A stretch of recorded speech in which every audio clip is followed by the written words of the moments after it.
Oh, hey there. So about 6 or 17 times a day, somebody comes to me or messages me or something, and they start telling me about how awful somebody else has been to them. And I think that what they really want me to do is to justify their actions of being angry with the other person.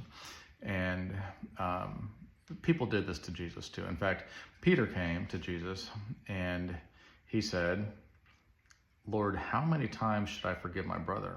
Up to 7 times?" Thinking he was being generous. Like, if my brother did something bad to me and I forgave him 7 times, that'd be a big deal. And Jesus said, not 7 times, but 70 times 7, which is 490 in case you're not good with math.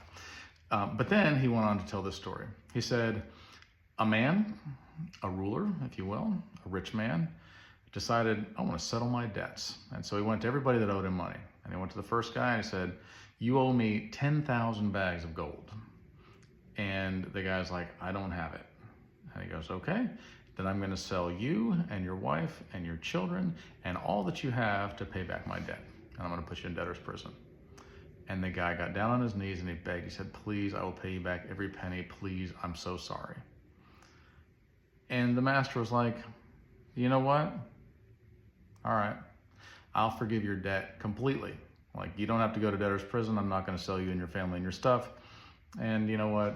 I can afford it, so whatever. This doesn't make it right, but he did forgive the debt. This guy got his debt forgiven and went on down the road and found somebody that owed him 100 silver coins, okay? And he said, give me my money. And the guy's like, I don't have it. And he started choking him. Give me my money right now. I'm going to have you put in prison. I'm going to have you put in debtor's prison. And the guy said the same thing to him that he said to the ruler. He said, please have mercy on me. Please have mercy on me. I'll pay back every penny. And he's like, absolutely not. You owe me and you're going to give me that money. And he puts him in prison, in debtor's prison, until he can pay back the money. The other servants see this. They go to the master and they say, did you hear what happened? That guy that you forgave all that money, he owed you 10,000 bags of gold.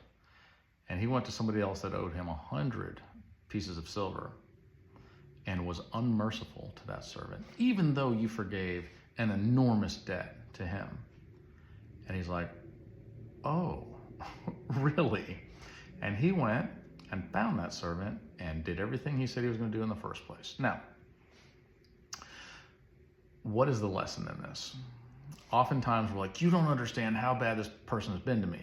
And trust me, I know, because every time that I've been betrayed, it's by somebody who first said that they love me, okay? I know what it feels like to be betrayed. However, God has forgiven us a tremendous debt, 10,000 bags of gold, if you will. And we came to him and we said, I'm sorry, please forgive me my debt. And then he did, he wiped it clean. We don't owe anything at all. He's not bringing it up, even though he knows, okay? He forgave that debt. And then somebody else does something relatively petty in comparison. I understand people do bad things. I also understand that we make mountains out of molehills constantly. And oftentimes it's a perspective thing, right? Like, this person thinks they're doing the right thing, you think you're doing the right thing. Oftentimes the right thing involves what is right for me and not necessarily what is fair or right for everybody. Nevertheless, that person has done you dirty and you're like, I will not forgive them. I'm going to hold that above their head. I'm going to make them suffer, right? I'm going to make them pay me back everything that they owe me. I'm going to say bad things about them. I'm going to talk bad about them to their face and behind their back. I will never let this go. And God says, if you don't forgive them, I won't forgive you. If you want forgiveness, you have to forgive. If you want mercy, you have to be merciful.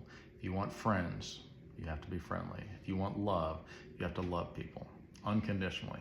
And maybe you get a little bit back. And that's the way that life works. And I'm sorry, but that's how it works. And so rather than making a big thing out of it, why don't we just learn how to forgive? In fact, I've gotten in such the habit of forgiving people that, because as a joke, I started saying, I forgive you for every petty little thing, that when something big does happen, which happens fairly regularly, and somebody says, man, I'm sorry, I just go, I forgive you. And then sometimes I'm like, I feel like I should have made them suffer a little bit more. And I'm like, why would I do that? Why would I want somebody to suffer? They're sorry. They want to make it right. Let it go. I love you guys.